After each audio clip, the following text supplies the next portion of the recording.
అందరికీ నమస్తే. Welcome to TR TV. నేను మీ తిరుపతి. రాబోతున్న ఎమ్మెల్సీ ఎన్నికలలో కాంగ్రెస్ గెలుస్తుందా ఓడిపోతుందా, ఇది ఒక పెద్ద క్వశ్చన్ మార్క్. మరి నిరుద్యోగులు కాంగ్రెస్ ప్రభుత్వానికి ఓటు వేస్తారా ఏరా? ఇప్పుడు చాలామంది నిరుద్యోగులు చెప్తున్న మాట ఏంది, కాంగ్రెస్ మాకేం చేయలేదు, గెలవడానికి 100 అబద్ధాలు చెప్పిరు, 2 లక్షల ఉద్యోగాలు భర్తీ చేస్తామని చెప్పిరు, ఇంకా రకరకాల డైలాగులు కొట్టిర్రు. రియాలిటీలో చూస్తే అంత ఫెయిల్. రేవంత్ రెడ్డి మమ్మల్ని మోసం చేసిండని చెప్పి నిరుద్యోగులు మాట్లాడుతున్నటువంటి మాటలు. నిన్న సోమాజిగూడ ప్రెస్ క్లబ్లో ఒక ఘటన జరిగింది. ఆ వీడియో గురించి ఇప్పుడు మనం డిస్కస్ చేసుకునేటటువంటి కార్యక్రమం చేద్దాం. నా వెనకాల ఒక వీడియో కనబడుతున్నది.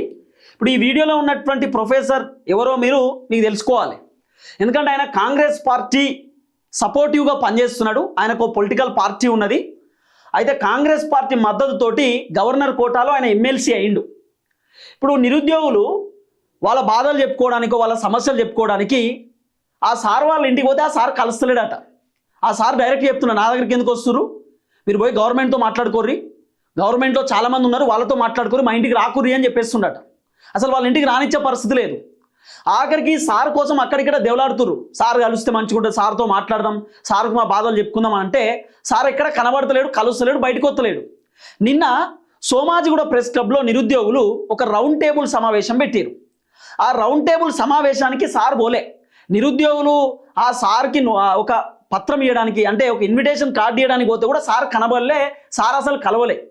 అట్లాంటిది నిన్న రౌండ్ టేబుల్ సమావేశం ఓ దిక్కు నిరుద్యోగులకు నడుస్తుంటే ఇంకొక దిక్కు ఆ సారు వేరే మీటింగ్ పోయిండు, అదే సోమాజిగూడ ప్రెస్ క్లబ్లో. అయితే ఆ సార్కి సంబంధించినటువంటి కారు చూసిర్రు అక్కడ ఉన్నటువంటి నిరుద్యోగులు. ఆ కారు పైన ఎమ్మెల్సీ స్టిక్కర్ ఉంటుంది. ఆ స్టిక్కర్ పైన ఆ సార్ పేరు ఉంటుంది కదా, ఆ పేరు చూసి ఇమ్మీడియట్లీ కారు ముందే ధర్నా కూస్తున్నారు నిరుద్యోగులు. ఎందుకు ధర్నా కూస్తున్నారంటే, మాకు నోటిఫికేషన్లు చక్కగా రాలేదు, ఆ సార్ చెప్తేనే మేము కాంగ్రెస్ ఓటేసినాం, ఆ సార్ మాకు ఓటేయమని చెప్పిండు, ఆ సార్ మాటలు నమ్మి కాంగ్రెస్ గెలిపించినాం, ఆ సార్ మమ్మల్ని మోసం చేసిండు. ఇప్పుడు ఇన్నిసార్లు ఆ సార్ ఆ సార్ ఆ సార్ అంటున్నారు కదా, ఆ సార్ ఎవరు ఇంతకి? మీరు ఇక డైరెక్ట్ వీడియోలోనే చూడాలి. మీ అందరికీ తెలుసు కోదండరామ్ సార్. కోదండరామ్ సార్ తెలుసు కదా, చాలా సీనియర్ లీడరు, అట్లనే ఆయన ప్రొఫెసర్ కోదండరామ్ సారు. ఆయన ఒక రకంగా చెప్పాలని నిరుద్యోగులను మోసం చేసిండు. ఎట్లా మోసం చేసిందంటే, నిరుద్యోగులకు కోదండరామ్ సార్ ఎన్నికల టైంలో చెప్పినట్ట, మీరు కాంగ్రెస్ కోటేయమని చెప్పి. కోదండరామ్ సార్ కాంగ్రెస్కు పాజిటివ్గా ఉన్నాడు. ఇప్పుడు కోదండరామ్ సార్కి గవర్నర్ కోటాలో ఎమ్మెల్సీ పదవి రావడానికి కారణం కాంగ్రెస్ సపోర్టివ్తోనే కోదండరామ్ సార్ ఇప్పుడు ఎమ్మెల్సీ పదవిలో ఉన్నాడు. కోదండరామ్కి మంత్రి పదవి కూడా రాబోతుంది అనేటటువంటి రకరకాల చర్చలు కూడా ఉన్నాయి. అసలు ఏం జరిగింది అనేది వీడియో ఫస్ట్ మీరు చూడాలి. నిరుద్యోగులు కోదండరామ్ సార్కి సంబంధించిన కారు ముందు బైఠాయించారు, కూర్చున్నారు. అసలు ఆ కారు ముందుకెళ్ళి కదలనీయలే. లేదు మిమ్మల్ని నమ్మి ఓటేసినాం, మీరు మమ్మల్ని మోసం చేసారు, కలుస్తలేరు, మీరు మా గురించి మాట్లాడతలేరు, మేము పిలిచినా మా దగ్గరకు వస్తలేరు, మరి ఎటు పోతుర్రు? మీరు గవర్నమెంట్కు మొత్తం పూర్తి స్థాయిలో సపోర్టివ్గా ఉన్నారు, గవర్నమెంట్కి మీరు అగెనెస్ట్ లేరు, రేవంత్ రెడ్డికి పూర్తి స్థాయిలో పాజిటివ్ అయిపోయారు, సరెండర్ అయిపోయారు, మా గురించి మాట్లాడేటోళ్ళు ఎవరని చెప్పి నిరుద్యోగులు కోదండరామ్ సార్ని మొత్తం సర్కిల్ చేసిరు, అంత మొత్తం చుట్టుముట్టిరు. ఈ వీడియో ఒకసారి చూడుర్రి.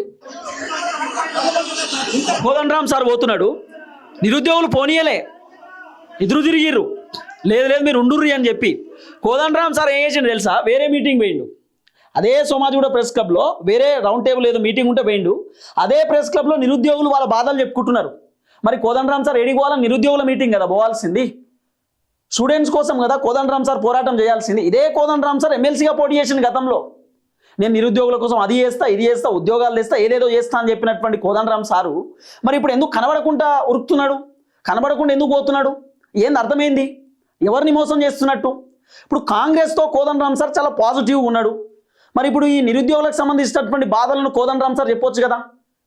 ఇప్పుడు ఈ నిరుద్యోగులు ఏం చెప్తున్నారు, సరే కానిస్టేబుల్ ఉద్యోగాలకు దరఖాస్తు పెట్టుకోవడానికో రాయడానికో మాకు ఏజ్ కొంచెం పెంచాలా, ఏజ్ లిమిట్ పెంచితే బాగుంటుంది. ఇప్పుడు అప్లై చేసుకోవడానికి రాయడానికి 22 నుండి 25 సంవత్సరాలు 26 సంవత్సరాలే ఉండాలన్నట. మాకు నోటిఫికేషన్లో ఎప్పుడో ఒకసారి ఇస్తున్నారు. సో కొంచెం ఏజ్ పెంచితే ఒక 30-32 సంవత్సరాలు పెంచితే అప్పటిదాకా కూడా మేము అప్లై చేసుకుంటాం, రాస్తాం కదా కానిస్టేబుల్ ఉద్యోగం గురించి. ఆ తర్వాత రిటైర్డ్ కావడానికి ఏజ్ 60-61 సంవత్సరం ఇచ్చారు. సో రిటైర్డ్ ఏజ్ కూడా తగ్గియాలా. ఎందుకంటే ఇప్పుడు కొత్త నోటిఫికేషన్లు వేయాలంటే ఉద్యోగులు రిటైర్ కావాలి, రిటైర్ అయినా కావాలి, లేకపోతే ఉద్యోగులను సస్పెండ్ ఇంకోటి ఖాళీలు ఉంటేనే ఉద్యోగ నోటిఫికేషన్లు వస్తాయి. ఖాళీలు లేని నోటిఫికేషన్ ఎడికెళ్ళి ఎత్తారు. ఇప్పుడు అన్ని ఉద్యోగుల పోస్టులన్నీ భర్తీ ఉన్నప్పుడు నోటిఫికేషన్లు రావు. ఎప్పుడు నోటిఫికేషన్లు వస్తాయి అంటే ఏజ్ లిమిట్ అయిపోయినప్పుడు, అంటే రిటైర్డ్ అయినప్పుడు ఇక ఖాళీ ఉన్నటువంటి పోస్టులను మళ్ళీ గవర్నమెంట్ నింపుతారు. సో ఈ విధంగా వీళ్ళ బాధలు ఉన్నాయి. నోటిఫికేషన్లు వస్తలేవని రకరకాల ఇష్యూస్ వీళ్ళకు ఉన్నాయి. కొత్త కొత్త జీవోలు రేవంత్ రెడ్డి తీసుకొచ్చేటటువంటి కార్యక్రమం చేసిండు. ఆ జీవోలతో నిరుద్యోగులు చాలా సఫర్ కూడా అవుతున్నారు. అయితే కోదండరామ్ సార్ దగ్గరికి కష్టాలు చెప్పుకోవడానికి నిరుద్యోగులు పోతే సార్ పట్టించుకోడు. సార్ పట్టించుకోడు, మాట్లాడాడు. ఆఖరికి నిరుద్యోగులు సరౌండింగ్ చేశారు. చూడరు ఒకసారి నిరుద్యోగులు అడుగుతున్నారు ప్రశ్నలు.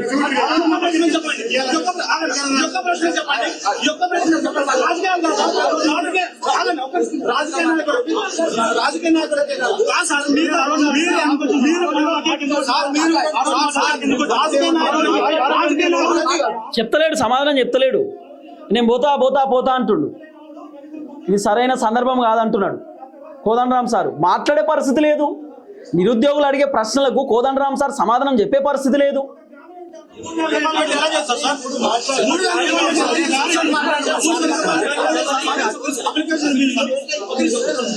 అప్లికేషన్ ఫీజులు కూడా వేల ఫీజులు, అప్లికేషన్ ఫీజులు, కథ వ్యవహారం అంతా ఘోరం.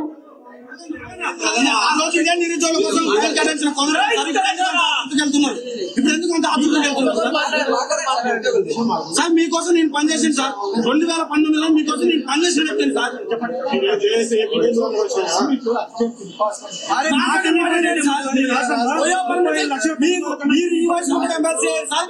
చూసారా, నాకు అర్జెంట్ ఇంపార్టెంట్ పని ఉంది అంటున్నాడు కోదండరామ్ సార్. నాకు అర్జెంట్ ఇంపార్టెంట్, నిరుద్యోగుల కంటే అర్జెంట్ ఇంపార్టెంట్ పని ఉంటుందా? అంటే ఇవాళ ఎమ్మెల్సీ అవుడుతోటే 10 వచ్చుడుతోటే అన్ని అర్జెంట్ ఇంపార్టెంట్ ఉంటుందా? ఇదే నిరుద్యోగులు మీకోసం పనిచేసింది. ఎలక్షన్ టైంలో 2019 ఎన్నికల టైంలో ఇదే నిరుద్యోగులు ప్రొఫెసర్ కోదండరామ్ సార్ కోసం పనిచేసిర్రు. ఇదే నిరుద్యోగులు కోదండరామ్ సార్ని నమ్మిర్రు. ఇదే ఎన్నికలు 2023లో కోదండరామ్ సార్ చెప్తేనే నిరుద్యోగులు చాలామంది కాంగ్రెస్ కోటేసిర్రు. వాస్తవమా కాదా? ఇప్పుడు ఏందన్నట్టు అర్థమైంది. మళ్ళీ కోదండరామ్ సార్ ఏమంటున్నాడు, లేదు నాకు అర్జెంట్ పని ఉన్నది. ఏం అర్జెంట్ పని ఉంటుంది? వాళ్ళు అడిగే ప్రశ్నలకు సమాధానం చెప్పండి. నిరుద్యోగులు చెప్పిర్రు 61 సంవత్సరంలో మీరు ఎమ్మెల్సీ అయ్యిర్రు, మీరు కష్టపడి మీ ఉద్యోగం మీరు సాధించుకున్నారు, అంటే మీకు రావాల్సినటువంటి ఎమ్మెల్సీ పదవిని మీరు దక్కించుకున్నారు. మరి మా ఉద్యోగం ఎప్పుడు వస్తుంది? అంటే మీరు 60 సంవత్సరాలు ఉన్నా మీకు మీ ఉద్యోగం మీకు వచ్చింది, మరి మాది ఎప్పుడు వస్తుంది? మేమేం చేయాలని చెప్పి వ్యాలిడ్ క్వశ్చన్ అడిగిర్రు నిరుద్యోగులు. సార్ సమాధానం చెప్పలేక చలో జంప్ వెళ్ళిపోయింది సారు. ఇనోర్రి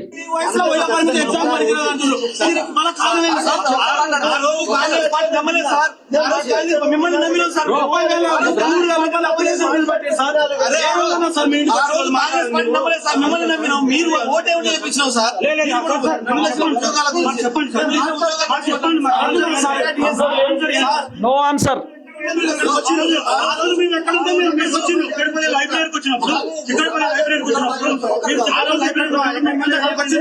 ఏమైంది? 35 లక్షల మంది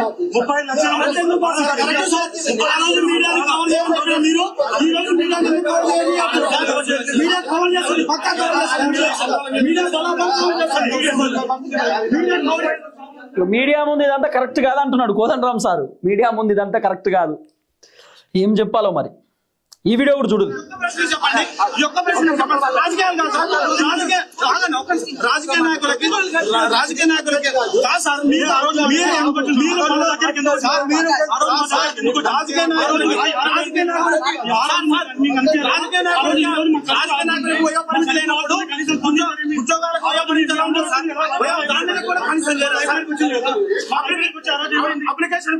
నో ఆన్సర్, నో ఆన్సర్.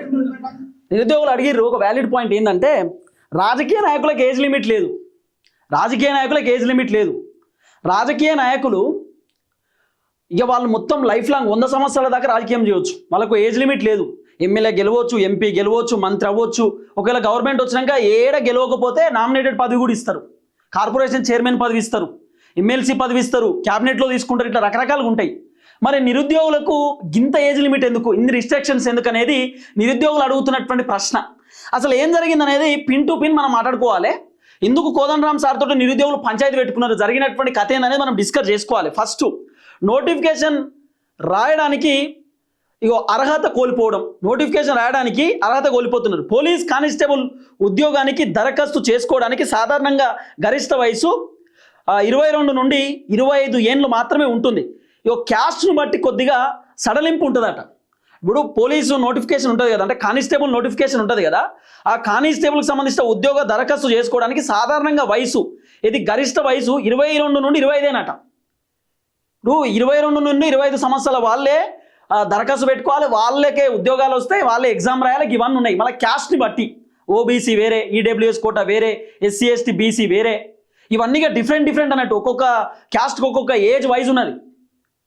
కానీ ఇప్పుడు సాధారణంగా 22 నుండి 25 ఏళ్ళు మాత్రమే అన్నట్టు ఉంటుందట కానిస్టేబుల్ ఏదైతే సంబంధించినటువంటి నోటిఫికేషన్కి సంబంధించి రాయడంలో. అంటే వీళ్ళు ఏమంటారు, ఇప్పుడు ప్రభుత్వం ఇదే తప్పెవరిది అన్నది, ఇది కూడా చెప్తా, తప్పెవరిది. ప్రభుత్వం 5-6 ఏళ్ళ వరకు నోటిఫికేషన్లు వేయకపోవడం వల్ల 22 ఏళ్ళ వయసులో ప్రిపరేషన్ మొదలుపెట్టిన అభ్యర్థికి నోటిఫికేషన్ వచ్చేసరికి 28 లేదా 30 ఏళ్ళు వచ్చినాయి. వాస్తవం కదా. ఇప్పుడు బీఆర్ఎస్ గవర్నమెంట్ ఉన్నప్పుడు బీఆర్ఎస్ గవర్నమెంట్లో కానిస్టేబుల్ ఉద్యోగాల కోసం ప్రిపేర్ అయినటువంటి నిరుద్యోగి, బీఆర్ఎస్ గవర్నమెంట్ 2019లో అనుకుందాం, 19లో నిరుద్యోగి ప్రిపేర్ అయితే కానిస్టేబుల్ ఉద్యోగం కోసం 2026లో నోటిఫికేషన్ ఇస్తే మరి ఏజ్ పెరుగుతుంది కదా. ఏజ్ పెరగకపోతే ఏమవుతుంది? నోటిఫికేషన్ లేట్ ఇచ్చినప్పుడు ఏజ్ పెరుగుకుంటూనే వస్తుంది. ఇప్పుడు కానిస్టేబుల్ ఉద్యోగం కోసం ఇప్పుడు ప్రిపేర్ అయ్యారు అనుకో, 2026లో ప్రిపేర్ అయ్యారు, 2030-31లో నోటిఫికేషన్ ఇస్తే పరిస్థితి వాళ్ళు ఏం చేస్తారు? నోటిఫికేషన్ వచ్చేంత వరకు నిరుద్యోగి చదువుతూనే ఉంటాడు. ఎప్పుడు నోటిఫికేషన్ వస్తే అప్పుడు ఎగ్జామ్ రాద్దాం, ఉద్యోగం సాధించుకుందాం అనేటటువంటి ఆలోచనతోటి నిరుద్యోగి ఉంటాడు. చిక్కేడపల్లి లైబ్రరీకి పోరు, ఒకసారి మీకు తెలుస్తుంది. చిక్కేడపల్లి లైబ్రరీకి పోతే అక్కడ 5 రూపాయల భోజనం చేసుకుంటూ 5 రూపాయల భోజనం తింటూ ఎంతమంది సఫర్ అవుతా ఉన్నారో మీకు తెలుస్తుంది. ఇంటికి పోతే ఊళ్ళో ఉన్న వాళ్ళు అడుగుతారు, ఏమైంది నీ ఉద్యోగం, ఏమైంది, కానిస్టేబుల్ అవుతానో, ఎస్ఐ అవుతానో, సిఐ అవుతానో, ఏమైందని చెప్పి అడుగుతారు. సమాధానం చెప్పలేకపోతారు నిరుద్యోగులు. ఏజ్ లిమిట్ పెట్టిర్రు. దరఖాస్తు పెట్టుకోవాలంటే, పరీక్ష రాయాలంటే 22 నుండి 25 సంవత్సరాలు మాత్రమే ఉండాలన్నట. ఇప్పుడు చాలామంది నిరుద్యోగులకు 30, 32, 35 సంవత్సరాలు కూడా ఉన్నాయి. ఎందుకున్నాయి అంత ఏజ్ ఎందుకు వచ్చిందంటే, బీఆర్ఎస్ గవర్నమెంట్లో చక్కగా నోటిఫికేషన్ రాలేదు, కాంగ్రెస్లో కూడా చక్కగా నోటిఫికేషన్ ఇస్తలేరు. రేవంత్ రెడ్డి ఏం చెప్పిండు, 2023, 24 2 సంవత్సరాలలోనే మొత్తం నోటిఫికేషన్లు ఇచ్చేస్తా.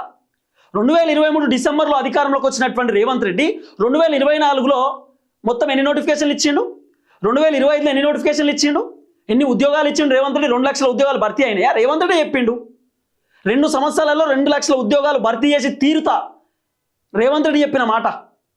మరి 2 లక్షల ఉద్యోగాలు వచ్చేసినాయా? పోనీ ఉద్యోగాలు వస్తే అప్లై చేసుకోవడానికి అప్లికేషన్ ఫీజు ఎంత, లేకపోతే ఏజ్ లిమిట్ ఎంత? ఇప్పుడు నేను క్లియర్గా చెప్తున్నా కదా, ఏజ్ లిమిట్ 22 నుండి 25.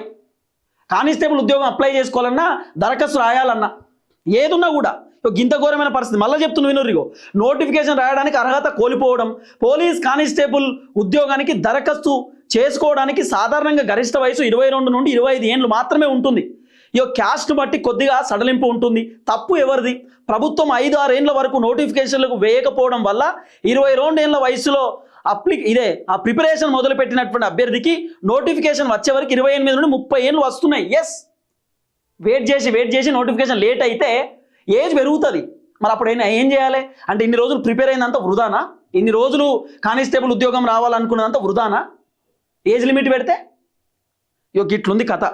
ఆ తర్వాత అన్యాయం, ప్రభుత్వ నోటిఫికేషన్ లేట్ చేయడం వల్ల అభ్యర్థుల వయసు దాటడం, వారి కనీసం పరీక్షలు రాయడానికి కూడా అర్హత ఎలిజిబిలిటీ కోల్పోతున్నారు. మేము కష్టపడి చదువుతున్నాం, పరీక్ష రాస్తాం, కానీ అసలు పరీక్ష రాసే అవకాశమే ఇవ్వకపోతే ఎలా అనేది వారి ఆవేదన. అప్లై చేసుకోవడానికి అర్హత లేదు తెలుసా? 22 to 25 ఏజ్ ఉన్న వాళ్ళు అప్లై చేసుకోవాలి కానిస్టేబుల్ ఉద్యోగాలకు. వాళ్ళు మాత్రమే ఏదైతే నోటిఫికేషన్ రాయడానికి అర్హత ఉన్నది, గంతే. అంటే ఏంది అర్థమైంది? మీరు నోటిఫికేషన్ లేట్ ఇచ్చినప్పుడు నిరుద్యోగులు ఏం చేస్తారు? వ్యాలిడ్ పాయింట్ నిరుద్యోగులు చెప్తుంది. మేము ఎప్పటి నుండో ప్రిపేర్ అవుతున్నాం, దాదాపు 4-5 సంవత్సరాల నుండి ప్రిపేర్ అవుతున్నాం. 4-5 సంవత్సరాల ముందే కానిస్టేబుల్ నోటిఫికేషన్ ఇవ్వాల్సింది ఇప్పుడు ఇచ్చిరు, మేమేం చేయాలి? ప్రిపేర్ అయితేనే ఉన్నాం, నోటిఫికేషన్ లేట్ ఇచ్చిరు, మా వయసు పెరగదా? 22 సంవత్సరాల ఏజ్ ఉన్నోడు ప్రిపేర్ అయితే 22 సంవత్సరాలే ఉంటుందా? లేట్గా నోటిఫికేషన్ ఇచ్చినప్పుడు లేట్గానే ఏజ్ కూడా పెరుగుతుంది. మరి అది ప్రభుత్వానికి కూడా, అది ప్రభుత్వం తప్పు కదా. కానీ అట్లా కాదట, మేము ఇయ్యం, ఆ ఏజ్ లిమిట్ ఉన్న వాళ్ళే అప్లై చేసుకోవాలి, వాళ్ళే రాయాలి. ఇట్లుంది కథ. రిటైర్మెంట్ వయసు పెంచితే నిరుద్యోగులకు వచ్చే నష్టం ఏంది? ప్రభుత్వం రిటైర్మెంట్ వయసు 58 నుంచి 61 ఏళ్లకు పెంచినప్పుడు నిరుద్యోగులు తీవ్రంగా వ్యతిరేకించారు. ఎందుకంటే కొత్త ఉద్యోగాలు రావు. ఉద్యోగంలో ఉన్నవారు 61 ఏళ్ల వరకు రిటైర్డ్ అవ్వకపోతే ఆయా శాఖలో ఖాళీ వేకెన్సీస్ ఏర్పడవు. నేను చెప్పినా కదా, రిటైర్డ్ అయితేనే వేరే వేరే శాఖలో ఉద్యోగాలకు సంబంధించినటువంటి వేకెన్సీస్ ఉంటాయి, ఖాళీలు ఉంటాయి. ఆ ఖాళీలను భర్తీ చేస్తారు. ఇప్పుడు ఒక సంవత్సరానికి ఒక 1000 మంది, లేకపోతే ఒక 100 మందో 200 మంది 61 ఏళ్ళలో 58 ఏళ్ళలో వచ్చి వారు రిటైర్ అయిన అనుకో, ఆ రిటైర్ అయినటువంటి ప్లేస్లోకి కొత్త వాళ్ళని తీసుకుంటారు. అని అట్లుంటుంది అన్నట్టు కథ. ఆ తర్వాత నోటిఫికేషన్లు ఆగిపోతాయి. ఖాళీలు లేకపోతే ప్రభుత్వం కొత్త నోటిఫికేషన్లు వేయదు.